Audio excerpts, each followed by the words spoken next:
Welcome back, everybody. This is the CAPP Angle. This is Randy Ireland. I'm here with Cara Castronuova. I apologize we haven't made a video in a little bit, but we've had so much going on. I've been in Florida. Cara has a lot going on as well.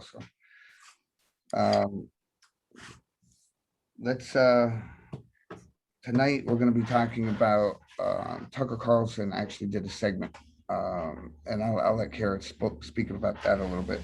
Well, we wanted to really do this a few nights ago because Tucker came out with that video a few nights ago, and it's kind of, finally somebody that people actually, watch in the mainstream, or at least some people do, is coming out and speaking about these things. As we know, Michelle Malkin had spoken out on Newsmax, and there are the independent reporters like Julie Kelly and like Cassandra Fairbanks that have been writing about this. And I guess an article came out in the Revolver, which is sort of an alternate news site where they really do investigative journalism, unlike a lot of the mainstream media and other media nowadays. And Tucker Carlson must have read that article, I'm assuming, because a lot of the stuff he was saying seemed like stuff that they were talking about in the Revolver article, which basically, in a nutshell, like rather than get into like the heavy details of it, like I encourage everybody to go read the Revolver article on January 6th, and also to obviously watch that Tucker Carlson segment and analyze it for yourself. But all he's saying is there are a lot of questions that are unanswered. There's a lot of very suspicious activity. There's a lot of things that just don't add up when it comes to the FBI's activity when it comes to January 6th. Like if what he's saying is that there's a possibility that there were FBI infiltrators that were at the building on January 6th, and that not only were there observing, but were actively participating in and starting the violence, more or less entrapping the people that were at the Capitol, the ones that are in jail right now. And there's a lot of documentation of this. Like I said, please review that Revolver article. So it's really crazy stuff. And of course, first thing in the morning, I don't know, Randy, if you Googled Tucker Carlson, but the first thing that comes up after that article, or Tucker Carlson January 6th, is that Tucker Carlson conspiracy theorist, unfounded, off the rails theory that January 6th was somewhat of an inside job with FBI infiltration. Right away discrediting him, and right away saying he's crazy without even doing research on their own. So you're going to say this man is crazy and this Revolver story is crazy, which I don't know what's true and what's not, but how are you going to discredit it within an hour of him even saying it? You did not do this investigation. How do you discredit it? It's just mind-boggling how irresponsible and disgusting the media is. And it's gross. It's really gross. And the one thing I will add to all of that, the Revolver story does get into, because the one thing it does is it takes a deep dive look into the incident where the plot to kidnap the governor. Right. And in that scenario, I believe 13 people were arrested for that. Out of the 13, only 8 have been charged, because 5 of them were, ultimately were undercover FBI. No, that's a fact. And that's really frightening. I didn't know that. That's a fact. And the fact of the matter is the FBI agent that was overseeing that entire investigation, or that entire operation, quickly within a year got promoted to the very same position in DC prior to January 6th. He's the one leading the investigation. Right. So they're entrapping people. So basically what the story with the governor is, for people that aren't familiar with that kidnapping, which I always thought was just so far-fetched and such a weird story. I never paid it much mind because it just didn't compute or add up in my brain. It was 5 FBI agents, in a nutshell, that were actually behind the whole plot.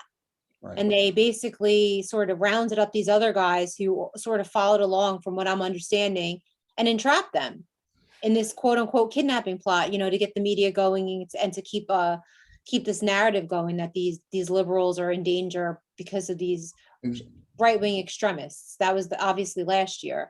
Exactly. So, and one of the things that I've also taken a deep dive look into, and I was looking and doing a little bit of research about it today.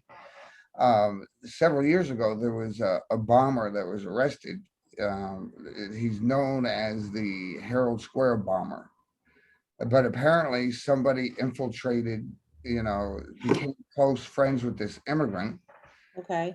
convinced him, has the story that the federal government was after him and convinced him to carry out some kind of a bomb. In this particular instance, that informant, paid informant from the FBI, is the one who hatched the entire plot, got this guy to go along with it. Then the FBI thwarted the plot, charged the guy, and now he's, So you gotta wonder, like, what would the motive be behind something like that? You know, you're entrapping an American citizen. Well, I don't know, like, well, not what the motive is, but why? You that's know, the whole thing. I mean, when the FBI goes down, creates these plots with paid people to instigate, and then have, and I think bringing it back to January 6th, one of the things that Tucker Carlson made mention of, and again, with a lot of the research that I've done with the DOJ paperwork, looking into the charging documents, the background documents, so many of them refer to these informants, and they're blacked out. Their name's blacked out. It's like, witness 1, witness 2, witness and they 3, haven't been charged. and That they was like haven't been something that was charged. really interesting, was that the people that that were charged, that were alongside these quote unquote informants, were charged and they're in prison right now. Yet these unnamed person number 1, person number 2, who were supposedly with them the whole time, their names aren't being released, which is obviously suspicious. You're probably an agent. And number 2, they are not being charged. I mean, Right. yeah. And more importantly, I mean, and I think Tucker hit on this, but the guys that are not being charged, and what it's called is unindicted co-conspirators, is a term that this guy in the Revolver article is using. And what they were essentially saying is that a lot of these individuals actually did actions that was far more violent towards the police officers than the very ones that they've actually charged. Right. So, it's very weird.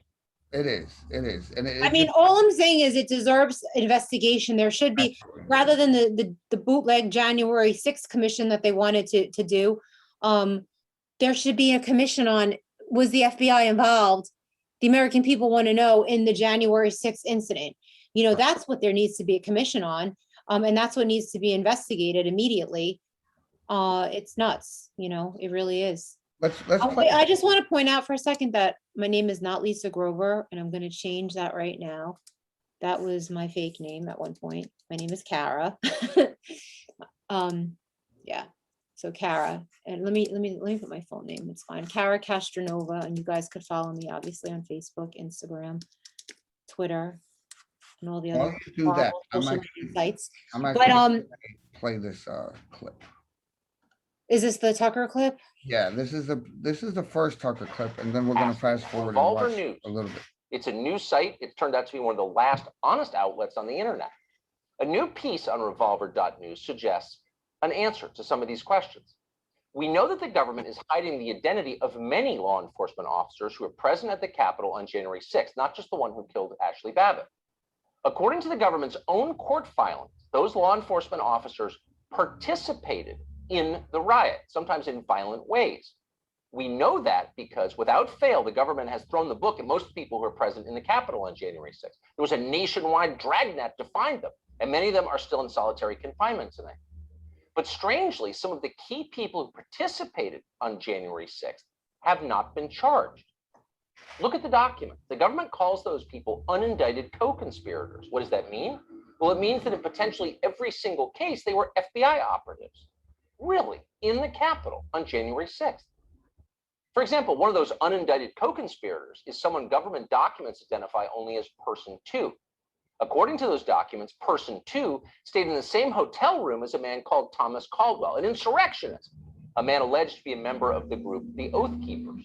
Person 2 also, quote, stormed the barricades at the Capitol on January 6th alongside Thomas Caldwell. The government's indictments further indicate that Caldwell, who, by the way, is a 65-year-old man, this dangerous insurrectionist, was led to believe there would be a, quote, quick reaction force also participating on January 6th. That quick reaction force, Caldwell was told, would be led by someone called Person 3, who had a hotel room and an accomplice with him. But wait, here's the interesting thing. Person 2 and Person 3 were organizers of the riot. The government knows who they are, but the government has not charged them. Why?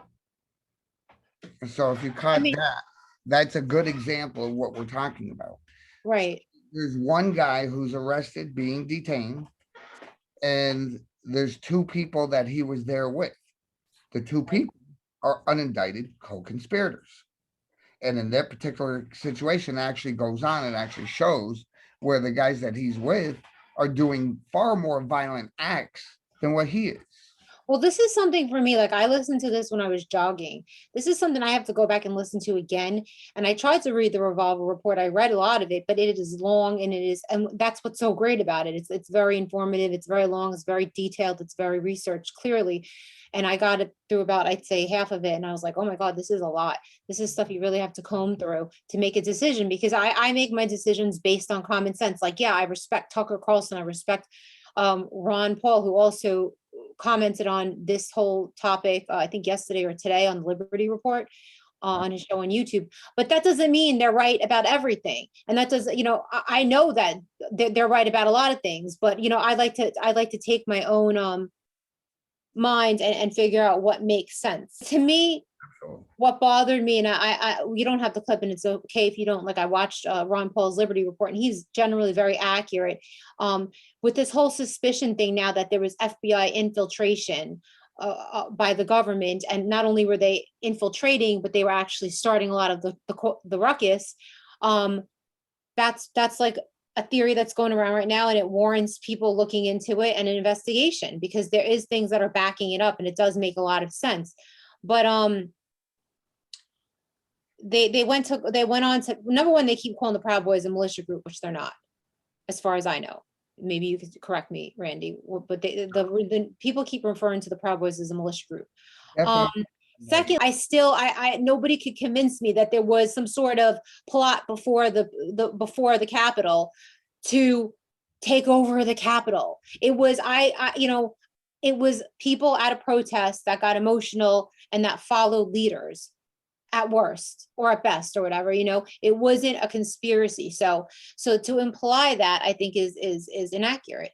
I just think it's inaccurate. Like, it's one thing to work with the FBI, it's another thing to entrap your friends, to entrap fellow Americans, not to even entrap, to do something like that. That's just like a horrible thought.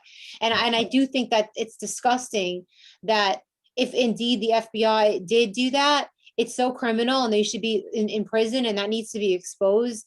It's a crazy allegation, but I do believe that I would believe it, because I wouldn't put anything past them, and because a lot of things add up. And I think people need to investigate it, and Freedom of Information Acts need to be filed, and investigative journalists need to be on this. But obviously there's like very few and far in between in America.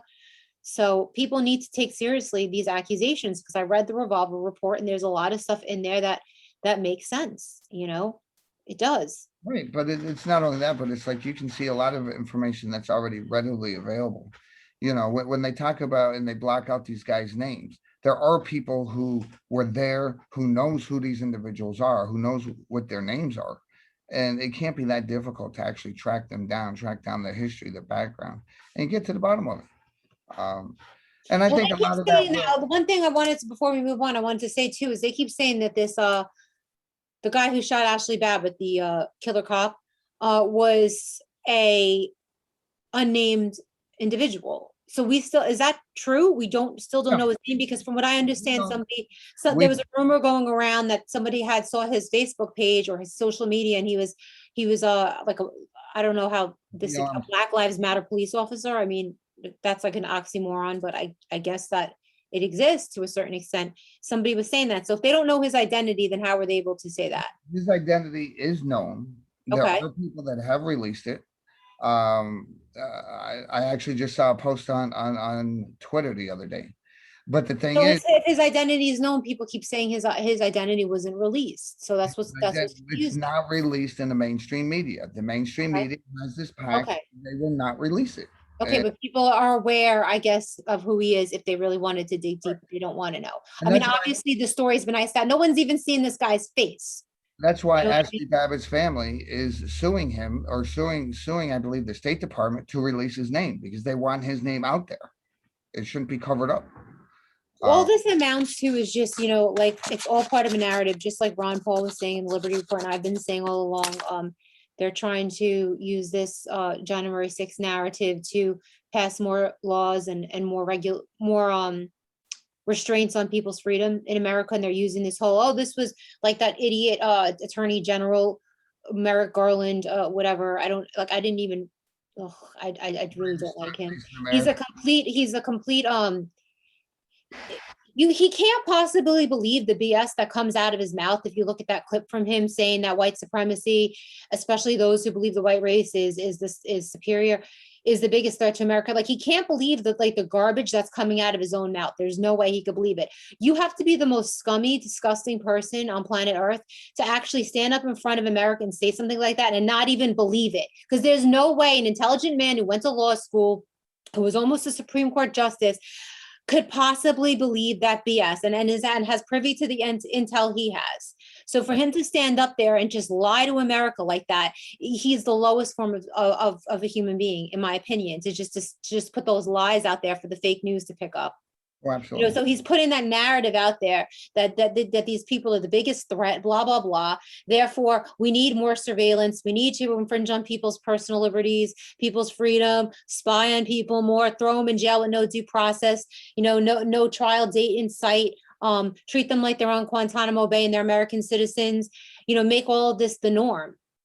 It's disgusting. And he's a big part of that. And he's, he I don't even want to get into it. He makes me sick. It's disturbing. So it's all part of the whole trying to screw every American over.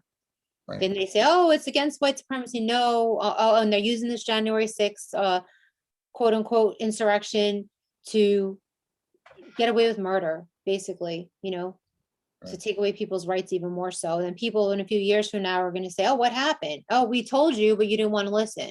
You were too busy fighting like the boogeyman white supremacists that took over the Capitol on January 6th. Right. Now, you have no privacy. You have no rights.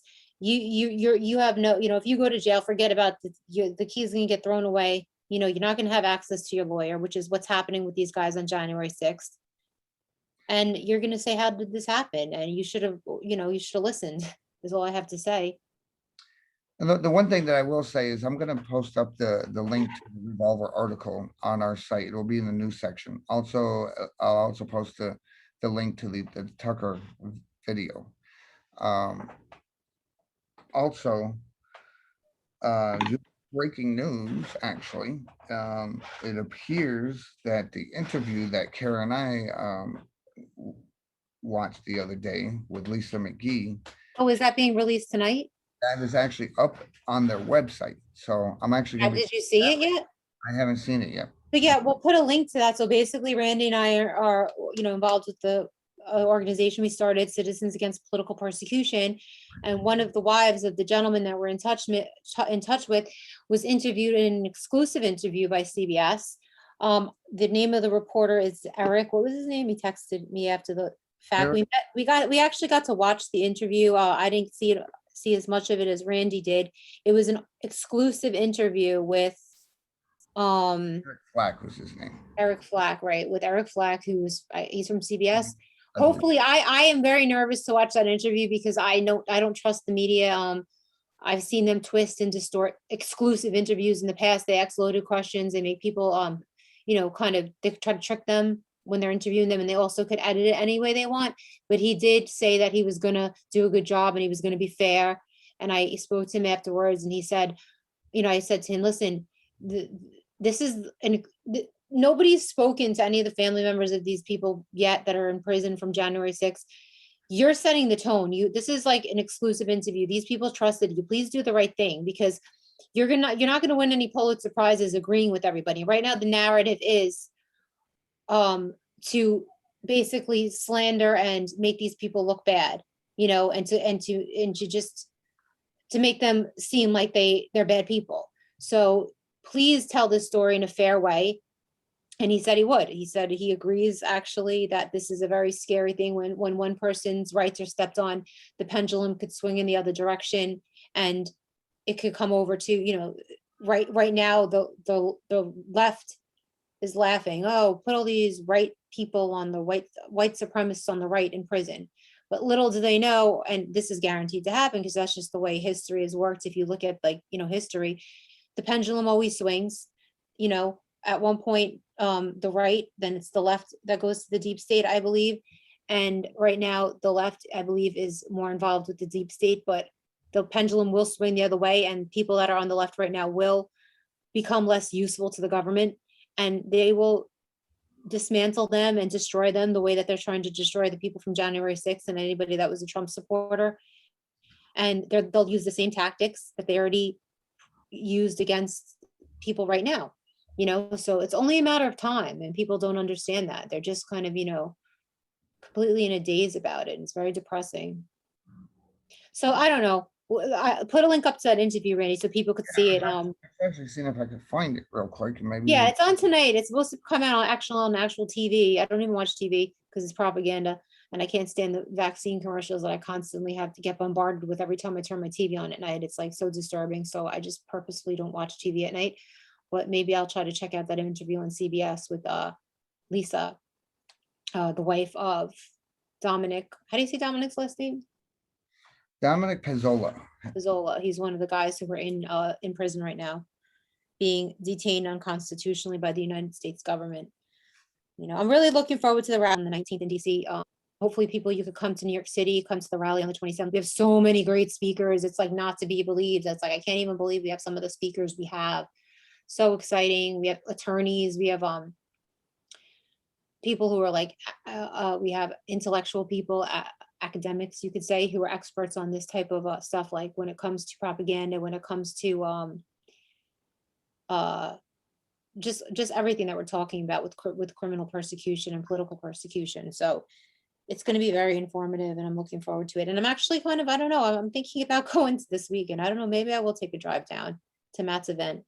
Matt Brainard, he's doing the Stop Political Persecution in front of the down in DC, which is terrifying for me to go to. I think anybody else would agree that, first on if I had like kids and I was like, oh, where do you guys want to go for a trip? Like DC is going to be the last place on that list. It's like, it's just definitely not a family friendly place right now, as far as I'm concerned.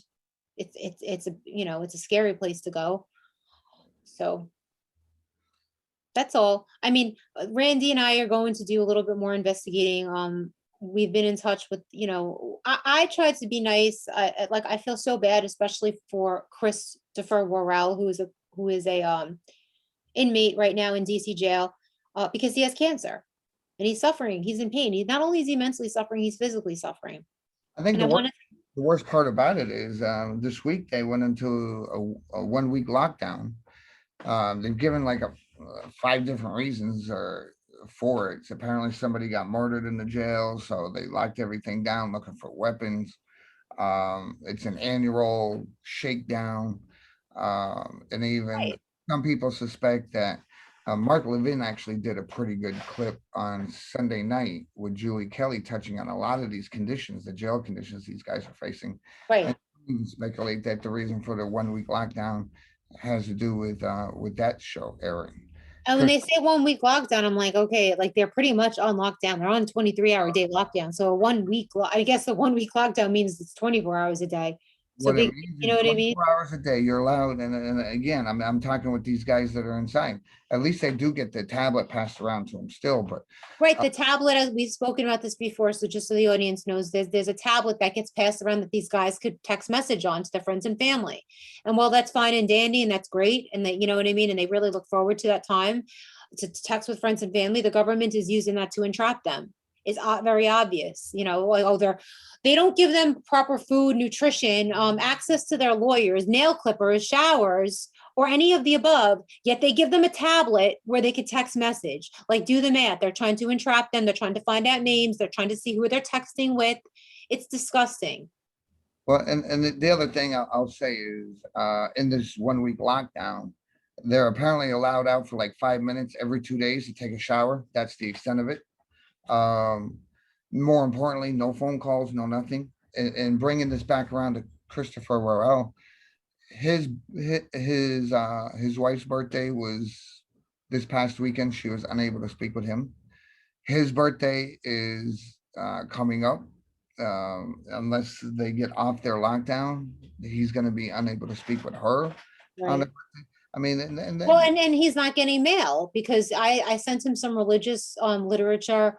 My favorite Bible quote, which is I could do all things through Christ who strengthens me. Like I wrote that out because it's like I can only imagine if you're in there, like they don't have much reading material. They don't have anything to do really. So to have a letter that you can look at that has inspirational things that will give you strength, I think would be worth its weight in gold to me if I had a letter that I could look at with inspirational stuff on it. Because as Randy, you know, you sent books from Amazon and it got bounced back. So this that is book wasn't even given to him. So he doesn't even have reading material. So I'm like, let me write this guy a letter where I could put some inspirational stuff in there. I didn't even know that. I actually knew this, but I never really thought about it, that Paul in the Bible was political prisoner. And that's where he wrote most books of the Bible. With his books like Philippians, Romans, Corinthians, and like, excuse me if I'm botching these names up of the Bible because I read them, but I don't actually say them out loud usually.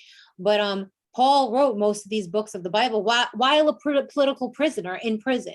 and So then I told Chris that story, like, you know, to inspire him, to give him something to keep strong. And that letter is yet to be delivered. Randy, I know you sent it there 3 times and it hasn't gotten to him. It's been a month now. It's actually sent disturbing. out The three jail verses.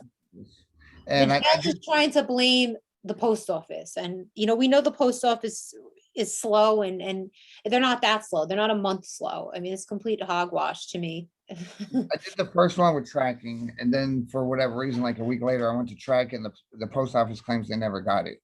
So I don't know what He happened. bought a tracking letters, but Randy bought the tracking, you know, you pay the extra $13 for the tracking so you can see it. Somehow the link is broken and they said it was lost and never scanned. I mean, that's never happened before. I've been using the post office forever. I've actually never had a lost piece of mail, you know, and I'm like a stickler for like when I send in my taxes and all that stuff. I want to make sure that I have like the tracking. I always check it. It's Right. never happened before. No one's ever told me they haven't gotten a letter from me. Right. So for the post office right now to be withhold, I don't know if it's the post office, I don't know if it's the jail, I don't know who it is, but somebody's keeping the mail away from these guys. We've heard through actual family members that a lot of these guys haven't gotten their letters and they've been sent months ago. So it's a federal offense to withhold mail from people.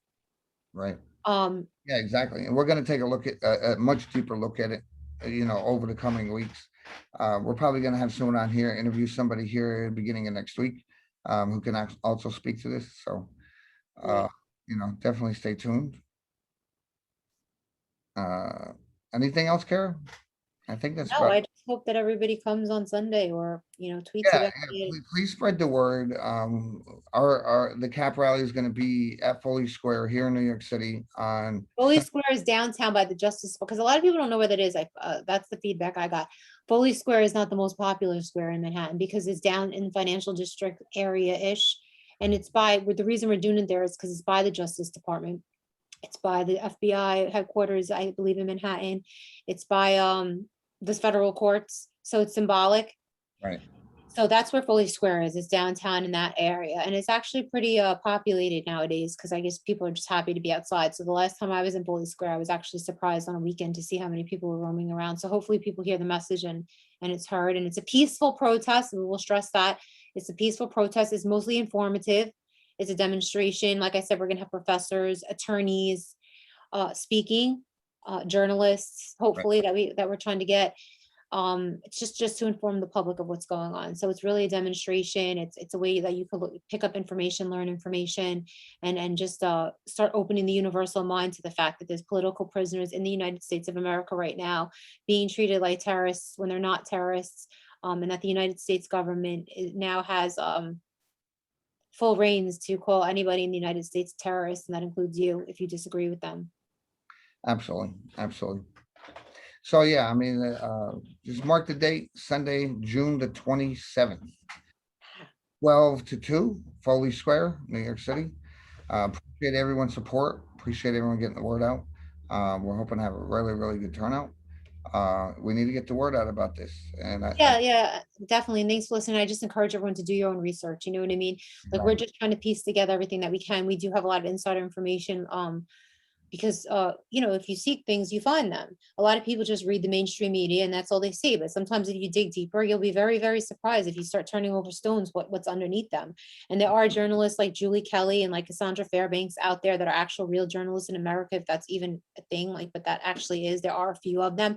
And they do the type of investigative reporting where they're actually reaching out to family members, actually reading court documents, actually writing, you know, probably Freedom of Information Act requests, digging deep, putting together puzzles, whereas these other quote unquote journalists, and you shouldn't even call them, they're more like TV personalities. All they're doing is just reading stuff off of the AP, which is completely compromised, the Associated Press. They're not doing any of their own research. So Right. do your own research, read the Revolver article and take what you think out of it that's true and what you don't think is true. You know, watch Tucker Carlson, watch Ron Paul, the Liberty Report, read Cassandra Fairbanks on the Gateway Pundit, follow Julie Kelly on Twitter. Look at some of Michelle Malkin's stuff that she's done on the subject matter. Other than that, there's really not many journalists, I don't even think if any, that are doing anything on this right now. Tucker's like really the first mainstream. Oh, Mark Levine, right? Who else was it? It was Mark. Mark Levin. Right, Mark Levin. Mark Levin also had spoken about it.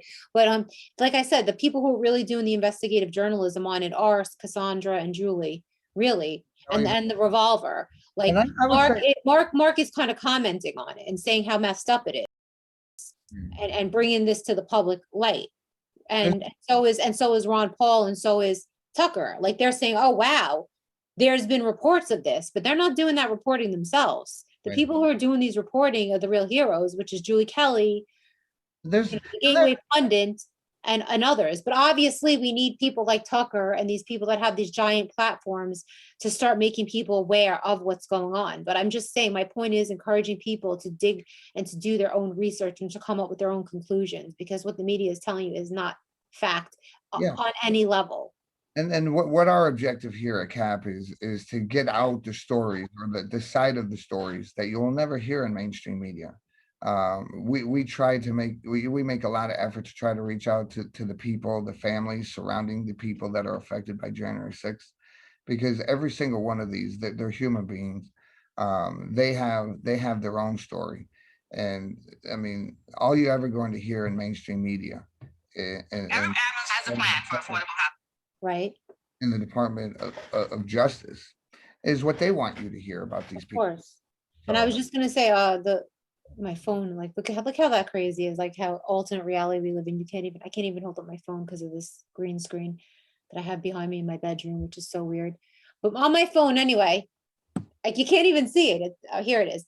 The lawyers we were speaking of just sent that video with the Dominic Pizzola's spouse speaks out about his possible prison You want me to try to play it before we go? sentence. I think it's going to be long, and I think the audience we should lead them there to that, and that they should comment on it. We're going to put the link below. So this is an exclusive interview, okay, with Dominic Pizzola, who's a Proud Boy. His spouse speaks about his possible prison sentence. Now, we were there to meet her and to watch this interview. She's a great lady. I'm hoping the journalist does justice to this interview and tells the truth and presents it in the way that it was presented to him. So watch that and comment on it and share it with everybody that you know, so people know that this is happening in America and it could happen to somebody that you love and that you care about. Absolutely. Totally agree. All right, with that, we will end today's show, this segment. Thank you so much for joining us. Thank you so much for following us. Please follow us, like us, subscribe, share this out, comment. You know, I'm hoping that the more that we do this, the bigger following that we get, and the more reach that we'll have in terms of, you know, a lot of the things that Right, and definitely stay tuned, because we are going to follow up with that mail thing. You know, I'm going to personally mail some letters. I will tape record myself putting them in the mailbox, mailing them, and just trying to figure out what's going on and why people aren't getting their mail, which is again a federal offense. You know, when they need it most. It's like you're taking away the last precious thing they have, the last connection they have to the world, their loved ones, their pictures of their family that have been sent to them and they haven't received. People saying I love you, Bible quotes, the last string they have to hold on to sanity when locked up in these prison cells, you're taking away from them. It's so disgusting and demonic, it's not to be believed. So we're definitely going to follow up with that and do some more investigation on that, that they're not getting their mail. I don't even think they realize they're not getting their mail because they don't even know what the hell's going on. You know, the ironic thing is if you actually go to the Washington DC jail site, it actually encourages friends and family It's to send bullshit. as much mail as possible. Of course, they put that on the it does, it says on the Washington DC site, oh, we encourage you to write because the prisoners love to get mail and it really helps their mental psyche and blah, blah, blah. Yet we are not going to give them their mail when you send it, but write it anyway. Right. It's just disturbing. They're not getting their mail, and that's a fact, and we are going to prove that. So anyway, thank you for watching. Follow Citizens Against Political Persecution, go to the Twitter page, go to the Instagram page. I think we have a Facebook page, right, Randy? We do have Follow me at Cara Castronuova and at Thought Villains, which is my other podcast that I do with Derek Gibson, who's a conservative candidate for New York State governor. right. And our Follow Randy, who finally has an Instagram page, Randy Ireland. It took him a while to get on Instagram because listen, he's I've been public enemy #1 because he has a brain. So now, and the one thing I do want to say is if you want to find our website, someone mentioned last time, could you put up the website? The website is citizens, plural, app.us. So that is how you get to us on our website. citizensapp.com.us, citizensapp.us. Yes. Okay. Sign up for the mailing list and we'll let you know what's going on and we'll send you a podcast weekly. Yes. Thank you. Thank you, everybody. Have a nice one.